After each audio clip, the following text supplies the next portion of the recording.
واحد الحي اللي هو حي شعبي، دوزت طفولة عادية وقريت لحد المستوى تاسع إعدادي، خرجت للصنعة درت التكوين المهني، والحالة ديالي عازب متزوج ما والو.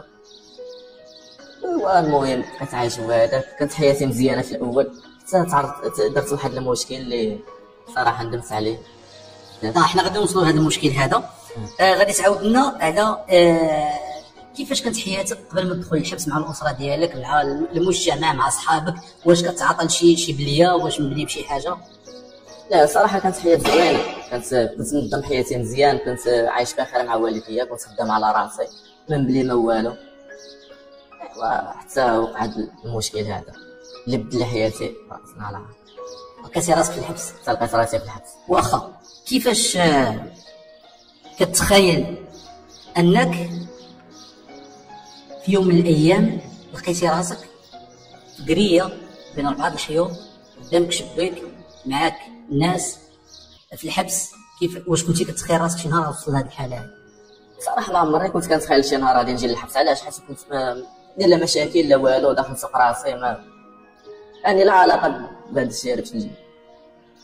ايوا حتى وقع هذا المشكل هذا اللي دخلت في واحد الصدمه، ما كنتش متيق، بحال كنت عايش في شي حلمه ولا واحد المده عاد تاقلمت مع هذا الجو هذا، بس ما كنتش داير في بالي شي نهار غادي نجي لهذا. شنو هي القضيه اللي تحكمتي بها؟ تحكمت على جنايه هاتك العار بالعنف. بالعنف. وخديت عليها 5 سنين في الحكم الابتدائي الاول. وفي السيناف جار الله ورضات الوالدين حيدوا لي 3 سنين، بقات لي 2 سنين. جواد، عاود لنا، رجع بينا شويه اللور، وعاود لنا على اول نهار وقع لك في هذا المشكل. كيفاش وقع لك؟ واش كنتي سكران؟ واش كنتي مقرقب؟ واش هذه البنت اللي وقع لك معاها المشكل كنتي انت وياها على علاقه؟ عاودنا هاد الحيتيات باش المستمع يعرف القصه ديالك، يستافد منها، يعرف على انه الطريق اللي كتكون ماشي هي هذيك فين كتوصل. عاودنا هادشي كامل. السيده اللي وقع لي مع هذا المشكل هذا، واحد الليله كنت مكونيكتي في فيسبوك، صادفت صدفه لقيتها في فيسبوك، بقيت كنهضر انا وياها، المهم تعرفنا، عطاتني هي الرقم ديالها، المهم بقينا كنهضروا انا وياها لمده ديال شي 7 شهور تقريبا. واخا من هي من اين مدينه؟ حتى هي من نفس المدينه ديالي، من هنا من فاس. من فاس.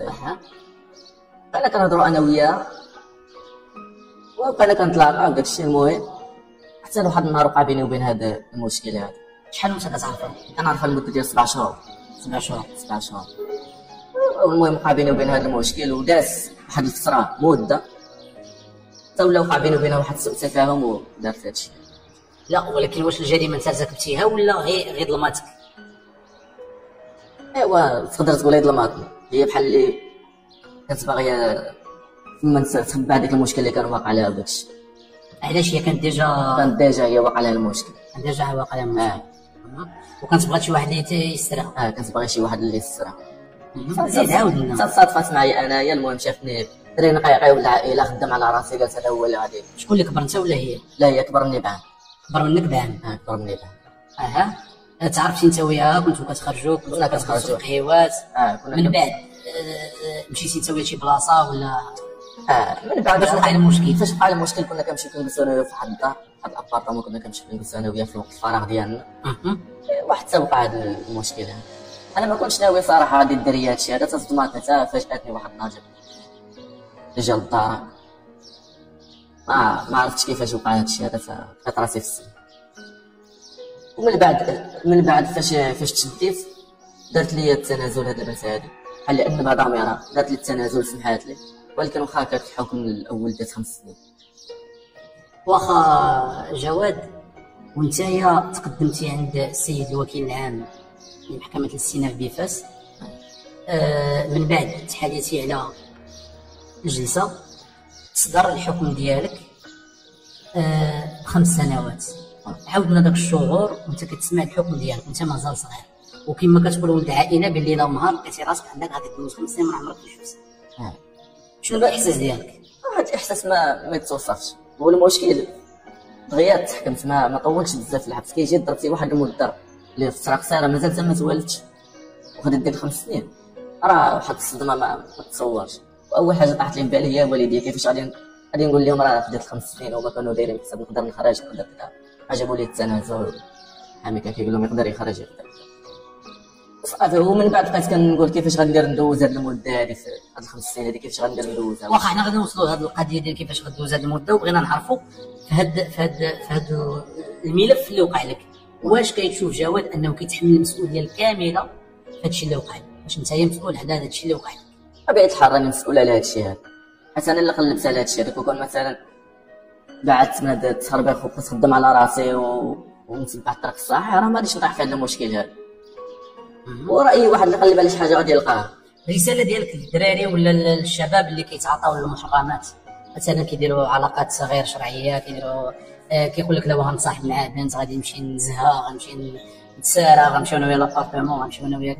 انا كنهضروا بلغه الشعب بلغه الشارع باش اي واحد يعرف الميساج يوصل له يعني ببساطه. شنو الرساله ديالك لهاد الناس هاد؟ الرساله ديالي لهاد الناس هادو هما كنقول لهم يبعدوا على هادشي هذا، حيت راه ما صالحش التخربيق، ويحاولوا يديروا شي حاجه اللي هي مفيده في حياتهم. لا يقراو ويديروا شي تكوين، يتعلموا شي صنعه، يخدموا. هادشي هذا راه التخربيق ما كيوصل حتى شي نتيجه ايجابيه، غير خاوي هادشي هذا. ايوا هادشي اللي كاين. جواد، انت كما قلت لنا في الاول انك ديال الحلاقه وانك كنتي خدام على راسك، علاش ما فكرتيش على انك تزوج؟ يعني راه يعني الزواج يعني الحاجه الحلال اللي ربي كيسخر فيها، علاش ما فكرتيش انك تزوج انت ودير دار ودير وليدات وراك بعدتي من هاد الطريق ديال الحرام؟ انا عارف ما تزوجش، حيت كنت مازال كنفكر نزيد نطور الحاله الماديه ديالي، نزيد لقدام، نزيد نبني المستقبل ديالي بشويه عليا. هادشي علاش ما. كيفاش الحاله العائليه ديالك؟ واش شويه كاينه شويه الماديات؟ واش خير الحمد لله، عائله متوسطه خير الحمد لله. واخا ايوا راك عارف ضروري خصك انت تبني المستقبل ديالك انت، راك عارف دير دارك، تقاد الامور ديالك، تكون عندك خدمه مستقره اللي هي راك عارف تقدر تسير بها الامور ديالك. واخا جواد، جيتي تحكمتي ب5 سنين ولقيتي راسك في الحبس، هنايا غادي تعاود لنا على اول ليله حطيتي راسك رجلك فيها داخل السجن. كيفاش كانت الايام الاولى ديالك في الحبس، ولا داك الاسبوع الاول ديالك، ولا الليله الاولى ديالك وانت كتقضيها في الحبس؟ وشنو هو داك الاحساس؟ رجع لنا به للور وانت مازال فريعان شباب، مازال صغير. انت من مواليد 99. نعم.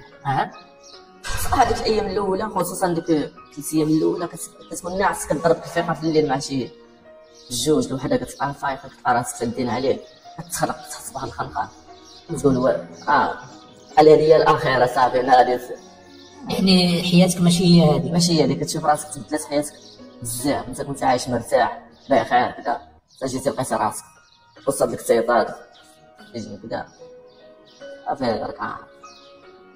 واخا جواد، وانت كدوز المده السجنيه ديالك اللي الله يطلق سراحك من هذا المنبر ومن هذه الحلقه هذه، واش لقيتي شي دعم من العائله ديالك ولا من صحابك؟ صراحه نقول لك واحد الحاجه ثقبيه، نقولها لكاع الناس هادو اللي كيسمعوا، الصحاب ولا تقولي العائله ولا راه ما كاينش، ولكن الوالدين راه كيديروا شي حوايج ما يدخلوش للعقل الانسان، يوقفوا معاك يديروا معاك شي حوايج راه ما تصورش. حيت كيبقاو الوالدين ما يدوزوش اي حاجه يديروها على قلبهم. ولكن تقول لي الصحاب راه الا سول فيك ولا شي مره ولا راه دار معاك مزيان.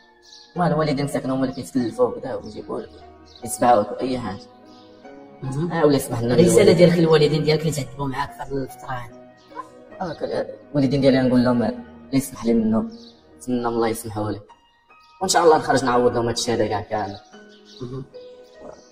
الزياره فاش كيجيو لعندك كي كيكون الاحساس ديالهم، كي كتكون النفسيه ديالهم فاش كتشوفهم؟ شي يجيو لعندك ما تيبغوش يبينوا، يجيو لعندك صافي كيبقاو لك صبار غير كذا، راه كلشي تيدوز الله.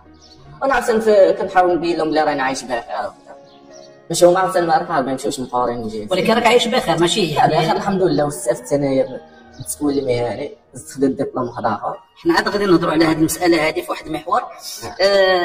نتايا دخلتي للحبس، تحكمتي ب5 سنين، في الاستئناف كان وقتك 3 سنين ولات عندك غير عامين، وقرب سيدي ربي يفرج عليك ان شاء الله. في هاد العامين كيفاش كنتي كدوز النهار ديالك؟ واش كان شي تكوين؟ واش كانت شي دراسه؟ واش درتي شي صنعه تعلم منها من غير الحلاقه اللي كنتي داير؟ واش بقيتي في الحلاقه؟ كيفاش الموظفين كيتعاملوا؟ كيفاش المؤسسه السجنيه راس ما كتعامل معاك؟ كيفاش المندوبيه كلها يعني ادارات السجون موفره لك الظروف ديال العيش الكريم. دابا نورمالمون السجين راك مسلوبه لك الحريه ولكن ماشي الحقوق كنظن. فهمت. شنو تقولنا على هذا الشيء كيفاش كيدوز النهار؟ صراحه النهار تيدوز بخير الا عرفتي كيفاش انت دير دوز النهار ديالك راه غادي يدوز النهار بخير. بس انت كتنظم الوقت ديالك كتنظم الوقت. مثلا جواد كي كيدوز النهار كنفيق في الصباح كنوض كنتوضا كنصلي كنخرج كندري شي شويه كندير شي ساعه ديال لونطايمون ديالي ندخل تندوش تناكل صافي تنخرج للحلقه تنعاونهم انا في الكابتي فين جالس ونخدم معاهم انا في الحلقه. هي ديك العشيه كنولي كندخل تندوش كدا هادي صافي تندوز الليله ديالي عادي كنتفرج في التلفازات داكشي اللي كاين. جواد واش قبل ما تدخل السجن كنتي كتصلي كنتي كتقرا القران ولا كنتي بعيد على هاد الطريق؟ شويه ما نقولكش كنت هكا ولكن المهم شي شويه المهم صافي لكن ماشي بحال كتجي لهنا كتزيد تقرب من الله اكثر وكتزيد تعرف راسك شكون انت وشنو باغي وشنو كتزيد تعرف بزاف تعرف الحقيقه ديال الحياه كامله شنو هي اللي راه هادشي راه ما تيدومش شنو تيدوم غير المعقول وبنادم يكون قريب لله وقريب لوالديه ويتبع الطريق الصحيح. المهم الا بقى بنادم غادي غير التربيق شوف هادي دوز مع الناس اللي هنا راه يخاف داكشي ما كيوصل حتى شي نتيجه وفي التالي كتشوف من ورا كتلقى راسك ما درتي والو ماشي بحال الا كنت متبع واحد الطريق اللي هو غادي نشر راه تكون نتيجه ايجابيه ان شاء الله. الرساله ديالك للموظفين والمسؤولين على السجن المحلي راس النهار شنو يمكن لك تقول لهم؟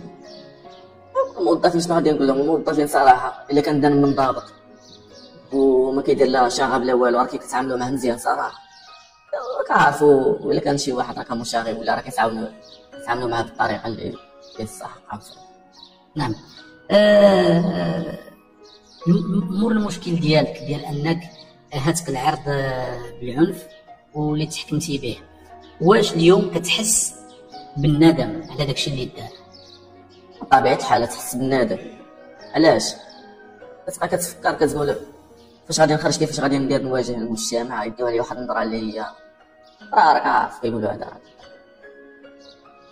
المهم بحال راك. ولكن السجن راه ماشي دائما اللي دخل السجن راه كيكون زعما مجرم. يعني هذه نظره خصك نتايا من الان تحيدها عليك حيت هذه راه مؤسسه سجنيه ديال تعيد الادماج ديالك في المجتمع. يعني كنتي خارج القانون دخلتي غتقرا انت بديتي كتقول كتصلي بديتي كتقرا القران تقربتي الله اعاده الادماج ديالك. يعني ديك النظره السوداويه ديال المجتمع ديك ما تخليهاش تاثر فيك. هادشي اللي اذا غادي نقولوا للجواد البرنامج ديالنا تحت عنوان ربي كبير.